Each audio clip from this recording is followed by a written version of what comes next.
All right, well, just to be respectful of people's time, we will go ahead and get started. Thank you very much for again joining us to talk about the second IHE profile among three that we'll be discussing. So we had the opportunity yesterday to discuss basically the IHE profile that talks about the movement of EMS data from a patient care report into a hospital at a high level. That was the purpose of that profile. Today we're talking about the profile that's associated with a routine interfacility transport. And so Andrea is going to walk us through that. That will be exciting. And then we'll also have Andrea on the V3 implementation call tomorrow to talk about the profile that basically speaks to returning patient outcome data back to EMS providers. We're also excited to hear about that. I'd love to turn the time over to Andrea. We did have a question right at the end of the meeting yesterday. It was asked by Drew. Thanks, Drew. It was a good question. I'm going to go ahead and ask it, Andrea. It's a general question that maybe we could just we could answer now just to close that loop. He asked, I know we've already discussed the crosswalk. We talked about a crosswalk that Andrea was working on, but basically the question was, are there fields that are required on the CDA FHIR end that do not exist in the NEMSIS standard? And if not, then why wouldn't we just create a universal XSL each for the CDA and for FHIR to produce the required output in the respective format based on the NEMSIS source document? Andrea, do you want to address that question? Yes. So the way that I formatted these profiles in a way is that the elements themselves have like required if known cardinality in them, but that is if the I would say very few actual things other than like the patient and encounter information is given a required section, because if we say you have to have it and someone doesn't have it, they'll like unless it's like patient information that is kind of like, you know, they have to have like the patient identifier number is like required, but sorry, I'm lagging a little bit. One moment. So the way that I formatted it here is that everything, for the most part, except for things that are not questionable internationally, but like things like race and ethnicity, which is illegal to have in other countries, are required if known. So we kind of have this required if known and some optional sections, but as far as I can tell, I'm not sure. I would have to re-review what pieces are exactly required in NEMSIS that I may have reduced it to a required if known or optional. And I hope that answers your question. This is generally the way we put it, is that if it's required if known, and if you bring it to test and they give you the test data and you don't submit it, then you have to, then you won't be able to pass that test until you submit it, because that data was given to you. I hope that answers your question.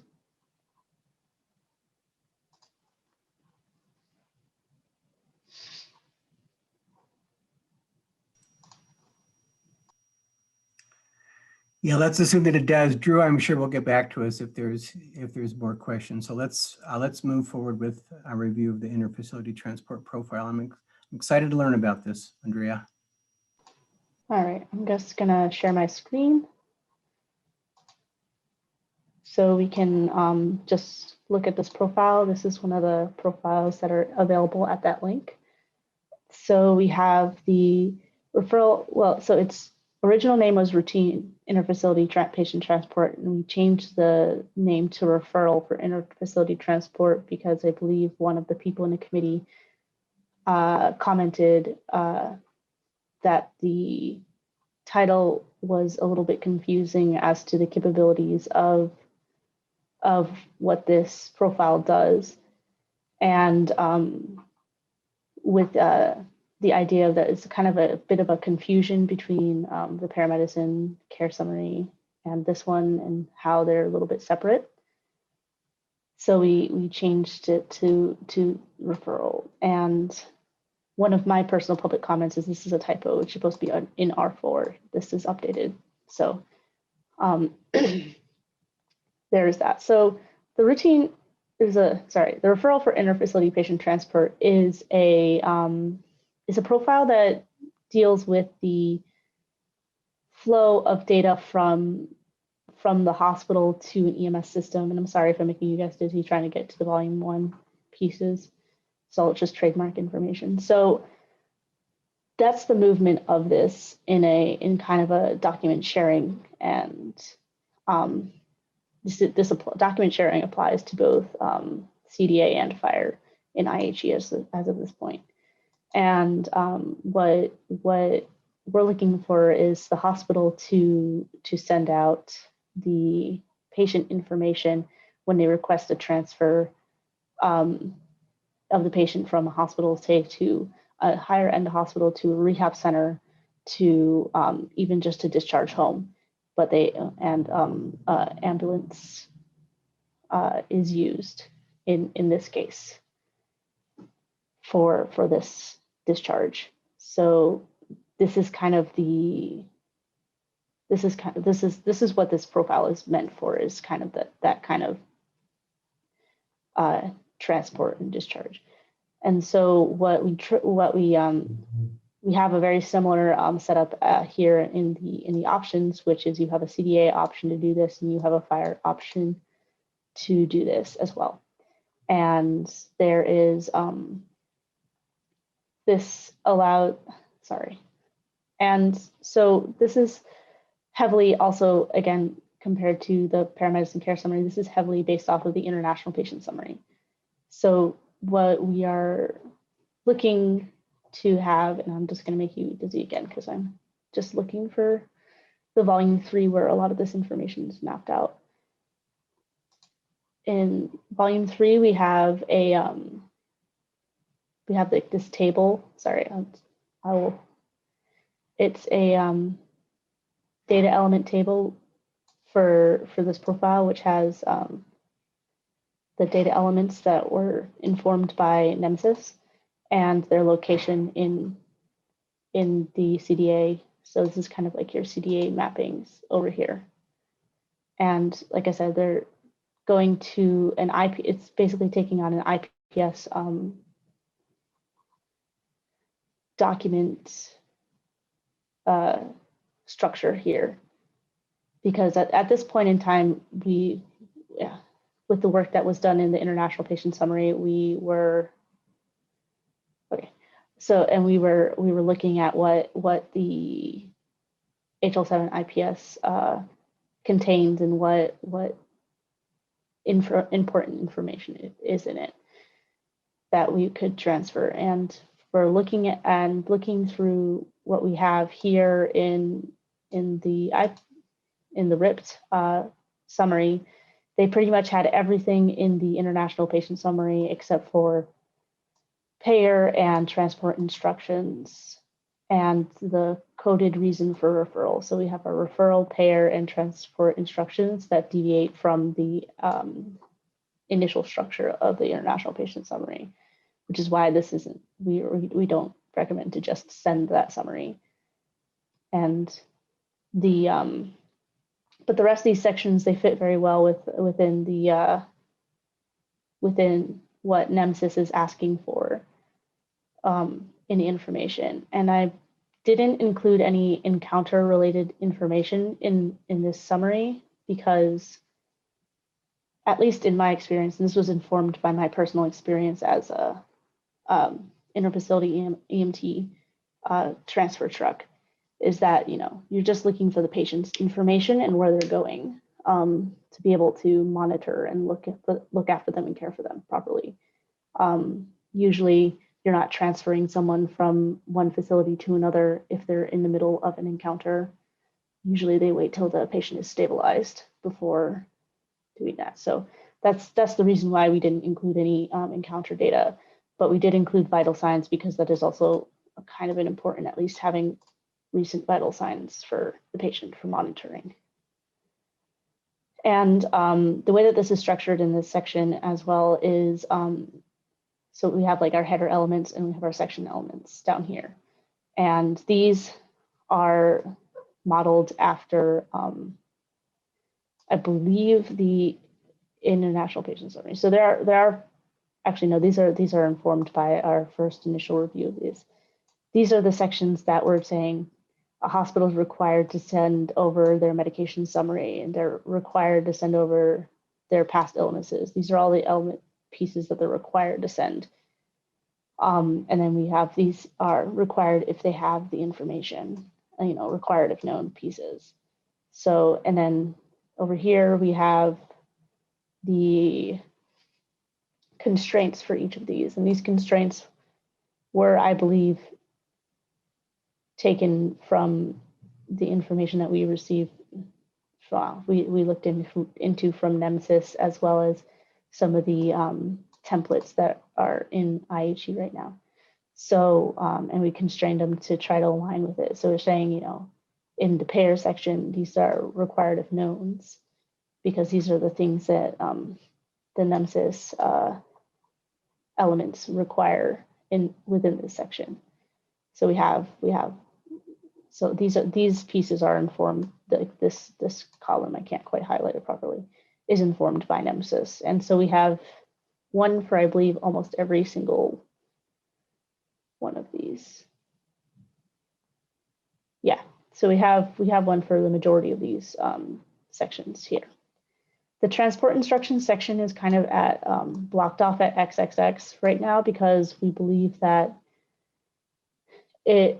this was newly added. This was a newly added section, so we don't have OID for it. We have to request an OID, and we have to figure out what will go exactly into the instructions, if it's going to be a document narrative text, or if it's going to include any specific coded information. This is kind of like an open issue over here that we have to figure out.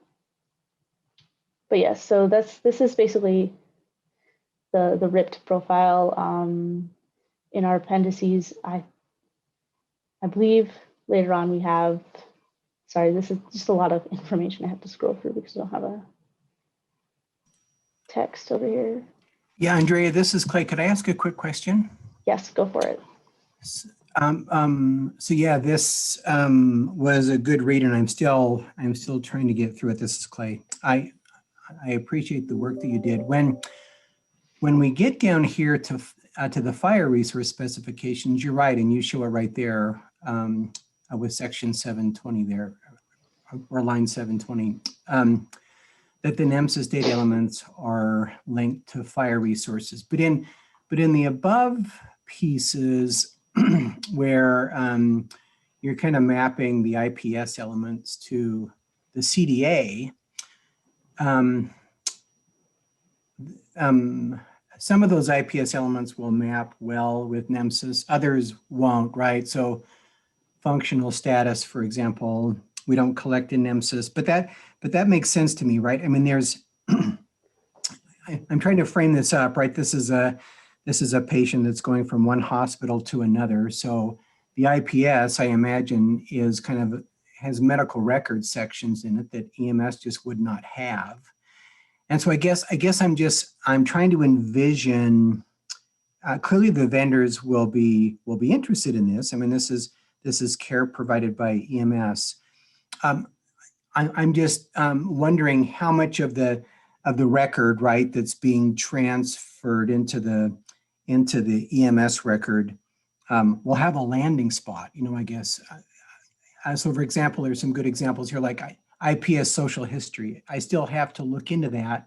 There may be attributes that can be found in Nemesis, but there's not an element perhaps called social history, or advanced directives or some of these other things. So how do you see this this one coming together and really what pieces of NEMSIS are here, right? So there's information that's supposedly coming from the hospital medical record.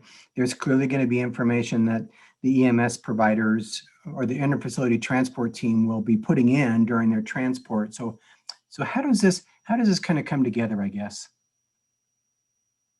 Does that make sense?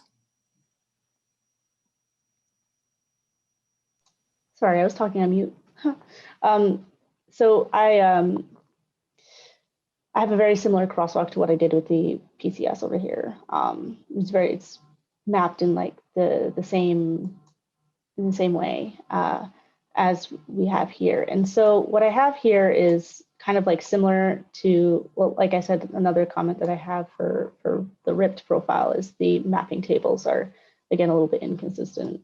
So these are the NEMSIS elements that we're looking to have, or these are the elements that, the NEMSIS elements you need to fill out in this case, correct? So like I said, I removed the encounter information, but we still like things like, we still need like, at least a patient name and like things like demographic information, etc.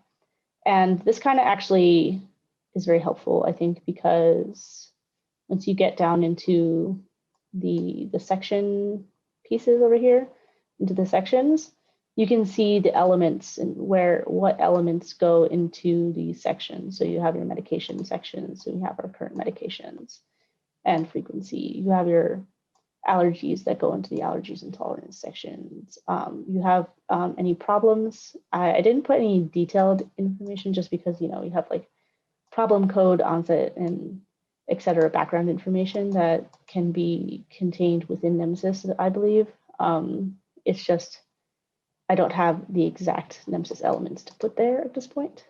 Same thing for procedures that kind of would go into your, again, into your past medical history. Like, so that was one of the medical insert, like the past history for medical and surgical, I believe, are elements in NEMSIS that you kind of have in there as their own kind of sections. And this kind of brings out like, separates it into the wider pieces, because also just generally in EHRs, they do not have, they don't have, I would say, separate sections or like one section that includes both medical history and surgical history. They kind of have like history of procedures and histories of problems. So that's kind of how that splits up. And I believe there might be some open issues on that, or we can put forward public comment issues on that and see if we can resolve them in the document as well. You have your immunization pieces and your medical device. This also includes if they're being transported with a medical device, because I know some people will like be transferred with a pump or with or like even as simple, I think, as like a pacemaker. If they were administered one in the hospital, you can get this in your medical devices. And I believe they're, last time I checked, and please correct me if I'm wrong, that NEMSIS does have a medical, like an e-devices section that will be able to hold that information. If not, this is something we can revise a little bit. And I know you have the lab results section, and this can be for coming out of the hospital if it's relevant.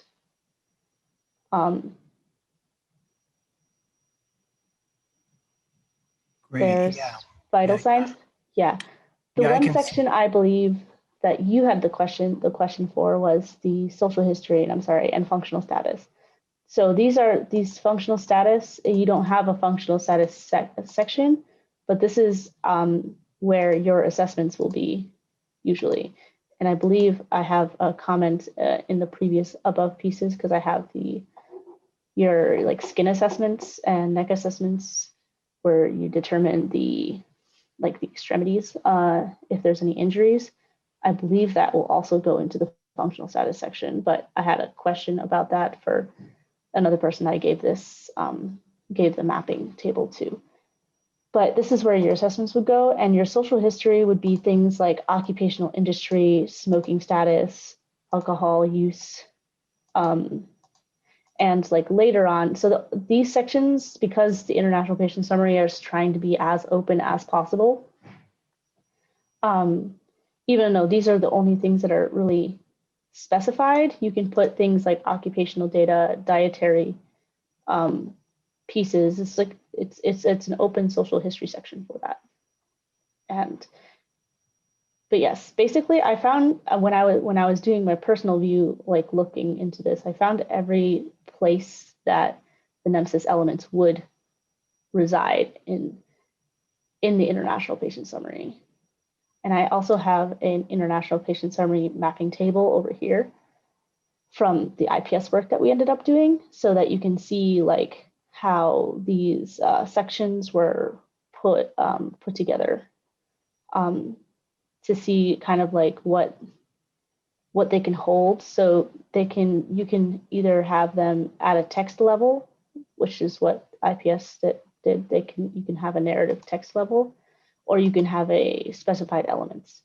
So we have things where it's like, you have your advanced directives. You can say, they're DNI in text, or they can say, this is the advanced directives and this is the person authorizing. It has a lot more, has details, and it goes all the way down into it. I just thought it would be easier to visualize it.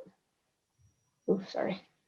It would be easier for everyone, including me, to visualize it in this kind of like fiery format where these elements would live.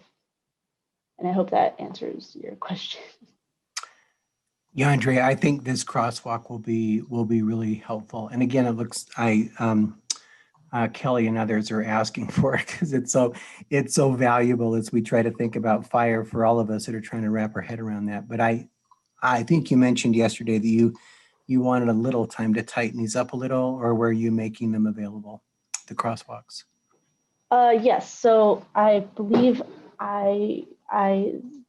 those who emailed me, I sent over a link, but there's also I can put links here as well. So I can put links in the chat. This is the one for PCS. This is the one from our discussion yesterday. This will be the one from today. And of course, if you have questions, there's a comment column in there as well. So that if you have a question about how, like, either the mapping or about where the element is living, the ones that I have trying to get a consult with some other people in IHE for are these highlighted ones in yellow that I'm not sure, like, either are correct or I'm not sure what to do with them. But yes, so that's how this is going. So this is the composition that is purely just like what the sections and entries and composition look like from the IPS transferred over to what we have here, because the IPS does not include encounter data. So this encounter section piece of it, they have it, but it's not like a required section. Whereas when we build out the PCS FHIR IG, once we finish all this editing over here, we're going to make the encounter like a one-to-one instead of a required if known bit. But yeah, do you have additional questions about the supplement? Yeah, thank you, Andrea. Thank you for posting those. They're in the chat, folks, if you're interested in accessing those crosswalks. Thank you. Yeah, and of course, if anyone has any comments on like whether on like any of these constraints over here, so like if they're like we don't want this section, or we would rather this section be required if known, or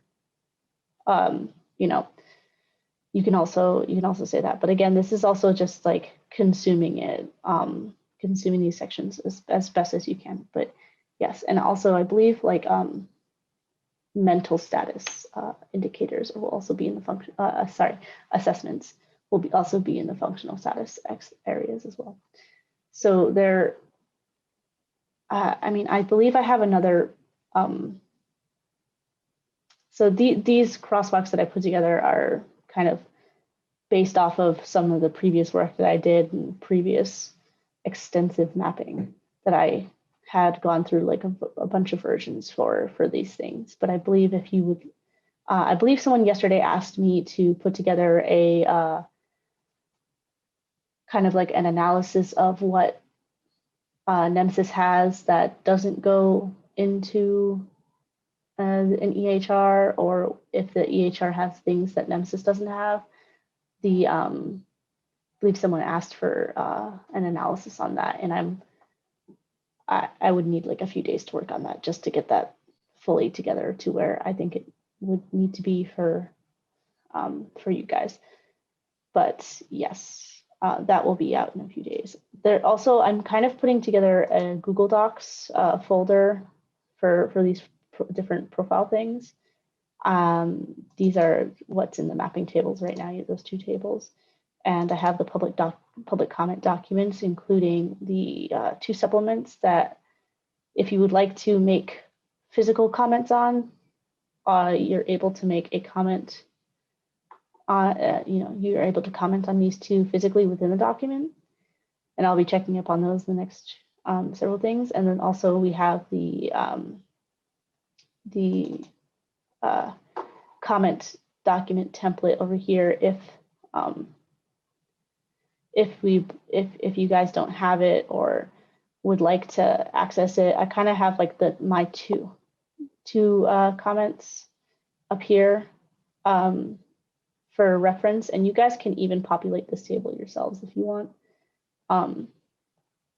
I gave you editing privileges over here, so you can do that. I just gave you like examples of what each of these sections go, and then the priority is high, low, medium, and like things like, change the constraint from this to this because it's going to be a problem. That would be high. If it's a typo, it'd be low, etc.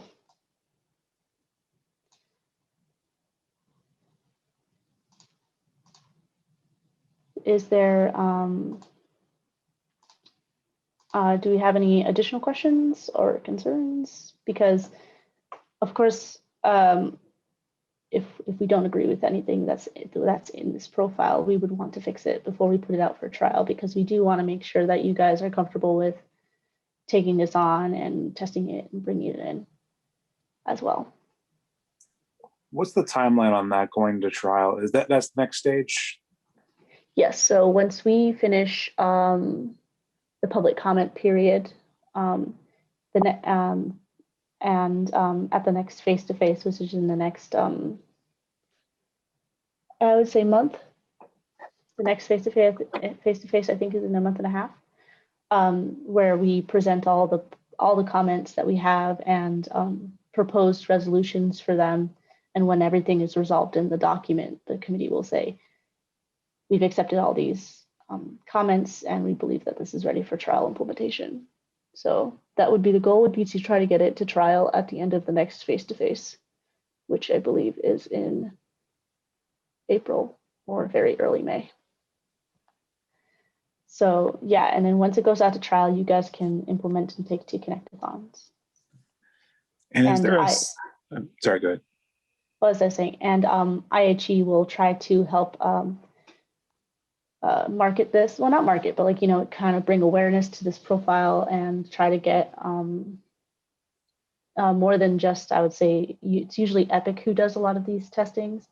We're going to try to get some more hospital EHR vendors to, try to test with you. And, if they do test with you, that means that they're ready to, this is something that they're capable of implementing as well. Sorry to interrupt you.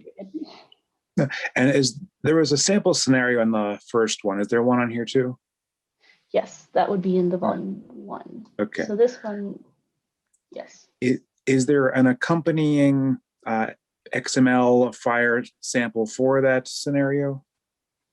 For these, so the closest thing to a FHIR XML that I can provide you right now is the international patient summary. And I believe those are at the top of here. But a sample that would correspond to the RIPT profile, you don't have that?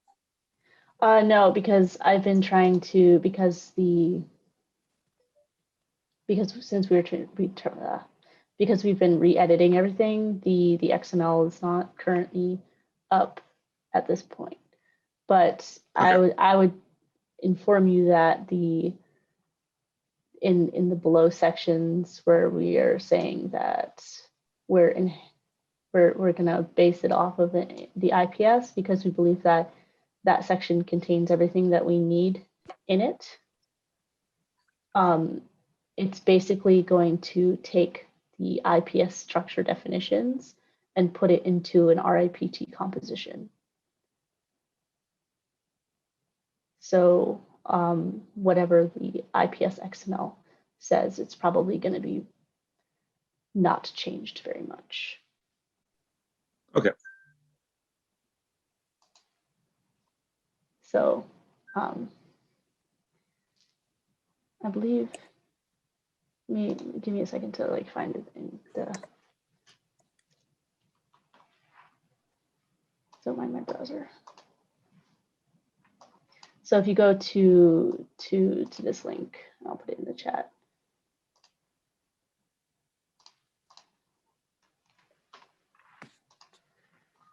There is, and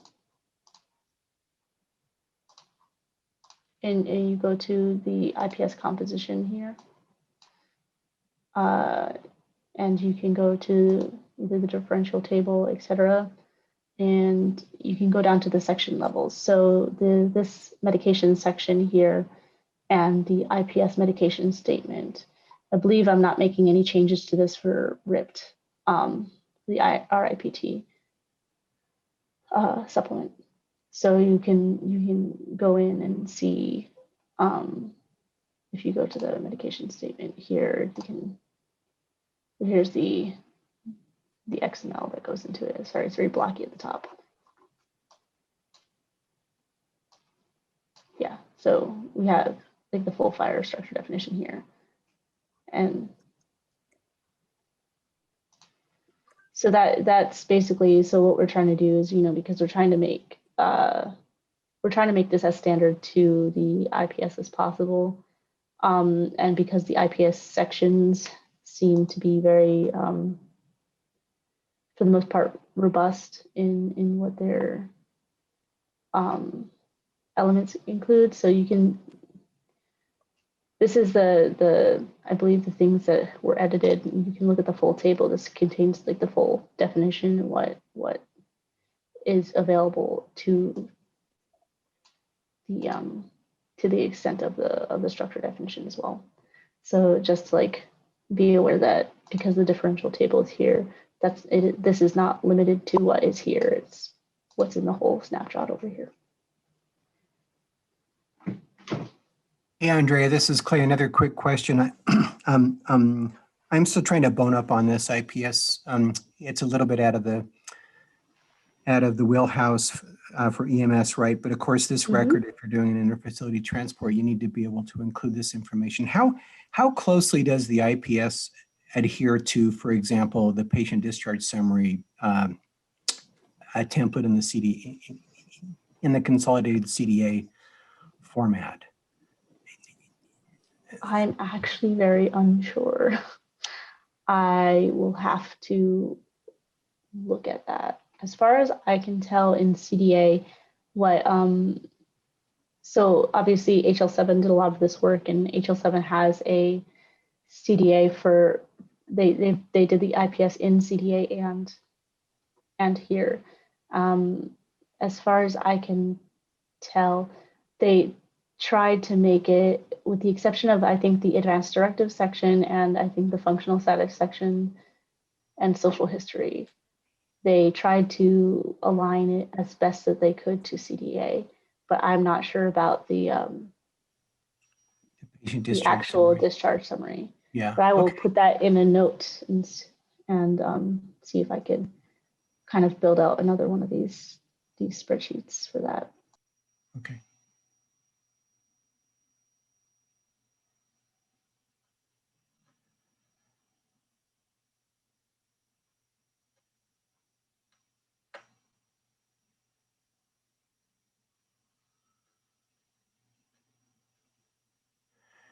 Yeah, and I guess, Andrea, I'm only asking that question because I'm trying to envision, you know, as a hospital prepares to make this data available for interoperability for interfacility transports. I would imagine that their first thought would be to share a patient discharge summary to go with the patient, and how that relates to the IPS, I think would be helpful, I guess. I mean, I'm still trying to wrap my head around how that piece would flow, but this is a great conversation to kind of begin to think about that. So thank you. Yes, of course. And yeah, of course, these are questions that we look to try to answer during this public comment period as well. I know the other thing is that the IPS is, again, like previous to what I said in the previous call, is that the IPS links to USCDI pretty solidly. USCDI actually includes more sections than the IPS because it includes things like clinical notes and care team, et cetera. And so kind of bringing it back to like what USCDI does include, that's something that we have to be aware for mapping. When we do build out this PCS and RIPT XML, we'll also be trying to do, as best as we can, some value set bindings for these that may or may not be included in the international patient summary bits, to possibly include EMS and Nemesis value sets that are important to you. And then there's the, and then, yes, of course, and then there's the discharge summary piece. As far as I remember, because this, I believe, was based off of the RIPT profile initially before I moved it to the IPS, was based off of the discharge summary elements in it as well. And I believe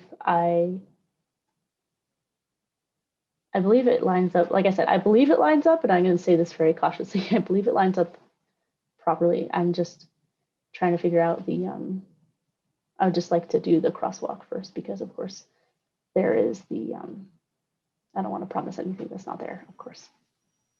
Yeah, thank you, Andrea.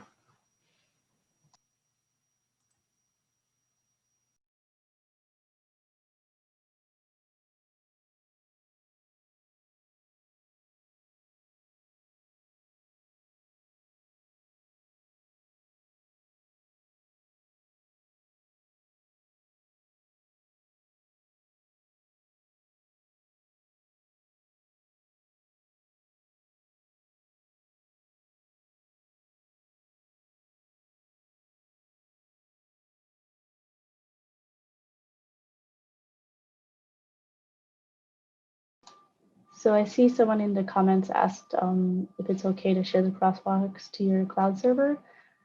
You can share these crosswalks to anybody, I believe, but just to be aware that because this is in public comment and because this is going to be reviewed by a number of other people who may change up some of the locations and the mappings that are happening here, that you can try testing it, but it's there is a likelihood that some of these things will change between what it looks like now and when we go out to trials. So just be aware of that.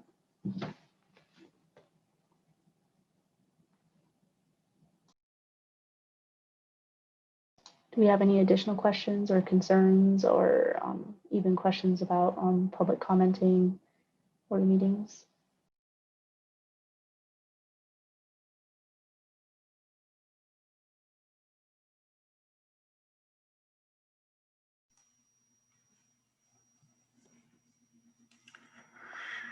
Yeah, Andrea, this is Clay. If there's no more questions, were there any other aspects of the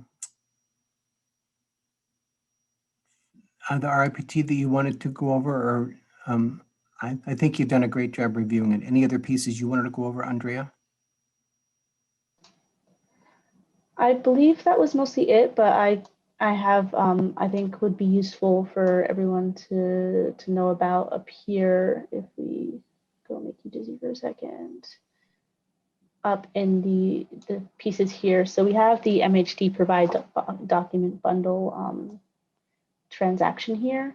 That's still that's one of the transactions that are available in the PCC1 share document. But this one is specifically the FHIR transaction. This is the transaction that's used for the FHIR piece as well. So to be aware that, like, if you guys are interested in knowing what MHD does and does and what this transaction is, this is something that is available on the IHE.net area. If you guys want me to show you or send you a link, that's something I can also do.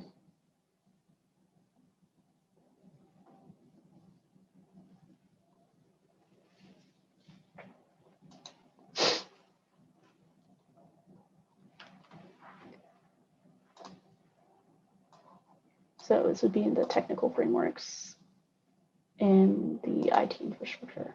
And I'm not sure exactly how they do it, but okay, so mobile access to health documents. This is the profile that created the created that transaction. So you'd go into the volume 2 of this. This would be in. So this is where the definition of the transaction is, the scope of it, and the message semantics and trigger events, etc., that are in here. If that's something that you need, I can put the this document in the chat, actually,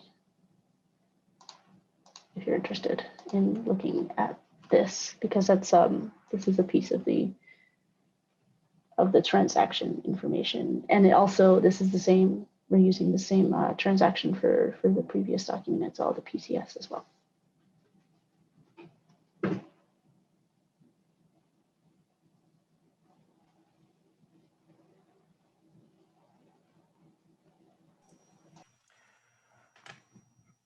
Andrea, thank you. If there's no more questions, we could end a little bit early. Andrea, I did want to talk a little bit just with this audience as we prepare for your final presentation that'll be done tomorrow.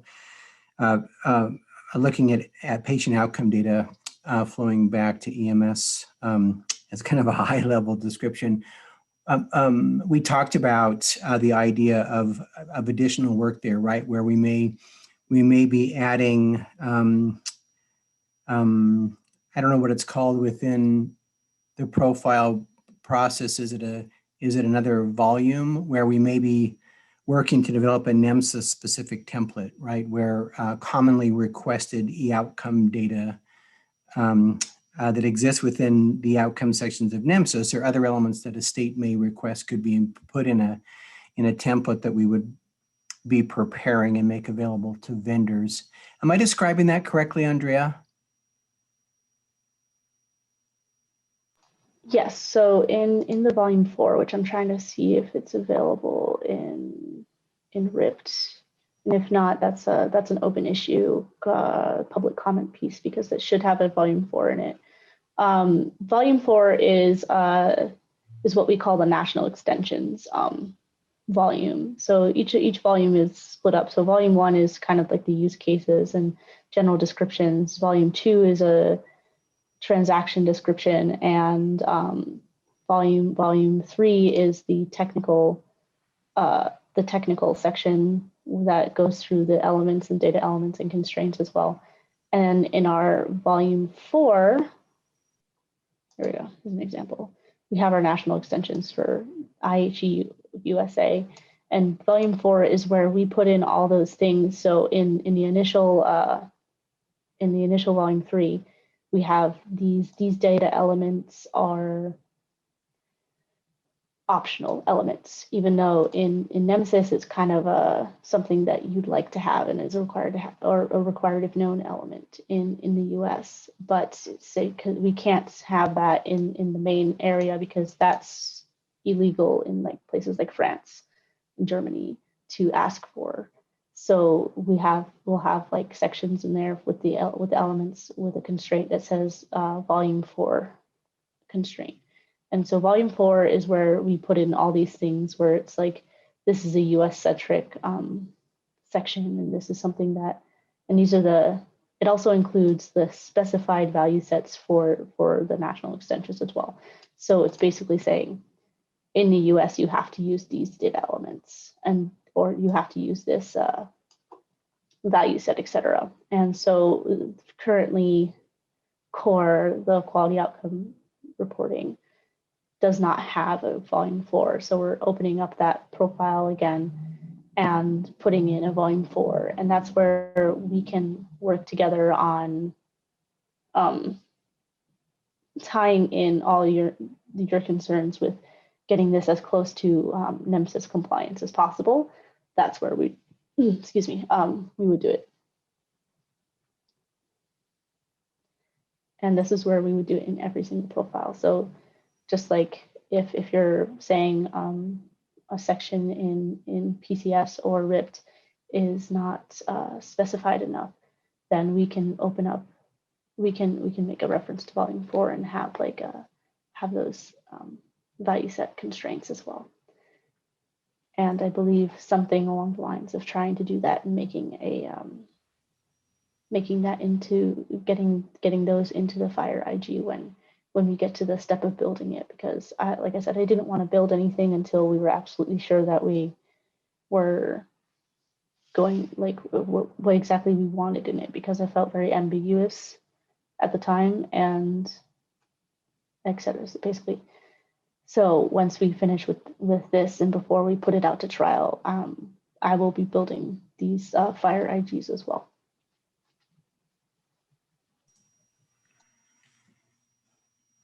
Great, Andrea. Thank you for that description. That was much better than I did. Thank you.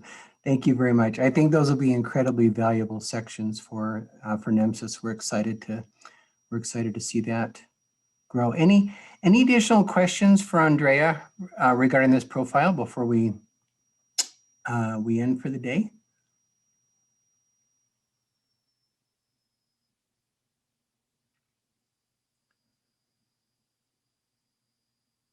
Okay, Andrea, thank you very much. Really appreciated this review again, and we'll look forward to seeing everybody as part of the traditional bi-weekly Nemesis v3 implementation call tomorrow. Thanks, everyone. Thank you. Thank you. And of course, if you have any questions coming up or anything, don't be afraid to email me about it.